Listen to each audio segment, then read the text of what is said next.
Thank you so much for staying with us. The economy gets us talking yet again on the program, where the APC leaders are also concerned about this matter. But how concerned are they, considering the state of things and the kind of actions the government of the APC is taking? The states are not finding it funny, many of which government cannot pay salaries of workers. Well, one man who perhaps knows too well the nature of the Nigerian economy is the former CBN governor and the emir of Kano, Muhammadu Sanusi, is advising the present administration led by President Muhammadu Buhari to learn from the mistakes of his predecessor, Dr. Goodluck Jonathan of the PDP. If past wrongs are to be corrected, the emir, while delivering their paper at the 5th meeting of the Joint Planning Board, National Council on Development Planning, warned the president administration against continuing to blame previous administrations for the nation's woes, saying that what is important is for the administration to concentrate on putting the nation back on the path of progress. He goes on to blame past federal administrations for failing to diversify the nation's economy during the oil boom, saying President Buhari should not make the same mistakes. And part of his speech reads, and I quote now, "You don't have to be an economist to know that any system that allows you to sit in your garden and with a telephone call make 1 billion naira without investing a kobo, that system is wrong. It is unsustainable." And other part of the quote says, we are always blaming the past administration, but we have also made mistakes in this administration. The problem is that there is nothing we are facing today that we did not know what happened. That is the truth. We made mistakes, many of them deliberate. We ignored every single warning, not building roads, not building power and other necessary infrastructure that can boost the economy and development of the country. End of quote. That's according to Emir of Kano, Muhammadu Sanusi. But now, with all of these, according to the Emir, there are many, issues on the table. But to discuss some of these issues and many others on the table is a federal lawmaker in the House of Representatives, Honorable Johnson Agboyima, who joins us from our Abuja studios. Many thanks for joining us tonight on the program. We look at some of the issues brought to the table and some of the advice being given. For example, some of the things that was said by Charles Soludo there at that event, it brings to mind the fact that communication between government and the people is very crucial. But from your own perspective and where you stand right now, the economy of Nigeria is nothing to smile about. But again, is the government, in your own thinking, doing the right thing at this time?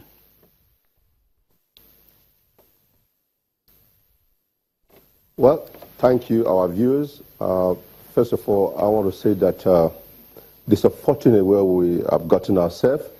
I must, at this time, applaud and appreciate the Emir of Kano, Alhaji Sanusi, for taking this bold step, coming out to tell the world the truth and the facts of where we have found ourselves. It is not about whether the past government, before coming to sitting down today as president of our great country, Nigeria, APC, I would say that they wanted to tell Nigerians that they have all the solution to make Nigeria greater, to be among the leading nation. But unfortunately, I don't think they ever plan. And when you fail to plan, that means you are already doomed. Today, when we look at the economy, the whole Nigeria is suffering. And in every corners in this country, you can feel the pain of the hardship. I want to say that it is not only Mr. President that can solve the problem of our country. It's going to require everyone, collective effort, to make Nigeria a better place for every one of us to live. But it is unfortunate that there was no proper planning in the beginning. And we are getting almost a year plus now. We are talking about the past government that is another failure on the government of the day. I think the blame game is not what we need now. We need to go back to a drawing board. I will appreciate and say this to our president, President Buhari. I know you mean well for this great nation, but unfortunately, those at the helm of affairs, those that you have entrusted, that you think they are there to be there to support you, to give you the necessary support for you to succeed. Because if you succeed, Nigeria succeed. But they have no idea, quote unquote. They have nothing to offer. I can say some of them do, but some of them, I don't think they got what it takes to make a good governance.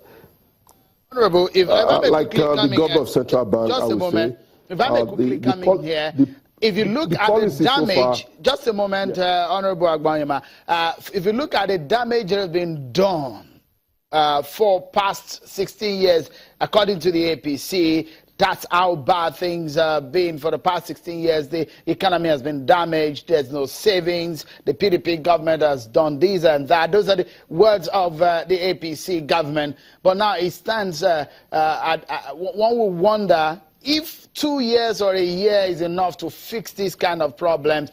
But again, the PDP, do you think, has done more damage to this country? And do you think that, can we blame the APC for so far what they have done? Are they on the right track? That is the question right now. Well, to answer your question, sincerely, every one of us are all guilty, both the APC and the PDP.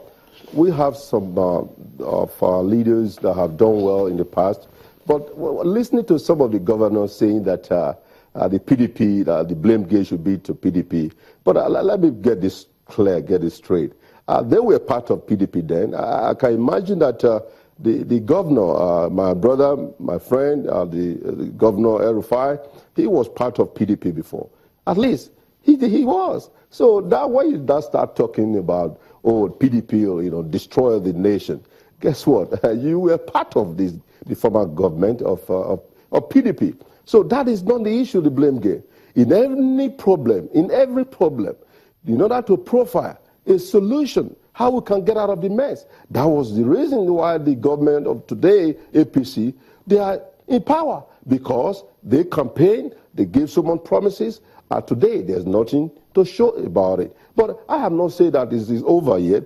I want to begin to at least to watch and see that one day we will get it right. All right, but Honorable Agbanyema, one template that is very crucial for any government is the direction of the budget. You were there at the Hello Chamber when the budget was presented by the president. Does that budget look like a budget that sets the government on the right economic path, getting us out of the so-called repression, economic repression that we have entered into? Sincerely, I must say this, I must appreciate and thank Mr. President. Like I've often said, that he means well. Even the budget that he presented, of course, it was an estimate, a proposal. Like one of you, the issue of pardon, insertion, that does not even arise. But however, today we have an appropriation act that have been passed into law. I think he wanted to do whatever it takes to impart every, constituency in this country, so that at the end of the day, the country will begin to see good dividends of democracy to the downtrodden people feeling that, look, there's governance, good governance. And that is what he wanted to do. Honorable Agbanyema, just for a moment, I'd like to pause you for a moment because we need to take this break. And when we come back, we talk about oil production and the damage that's been done by militancy in the Niger Delta and the Nigerian economy. That's our next focus on the program. Join us again.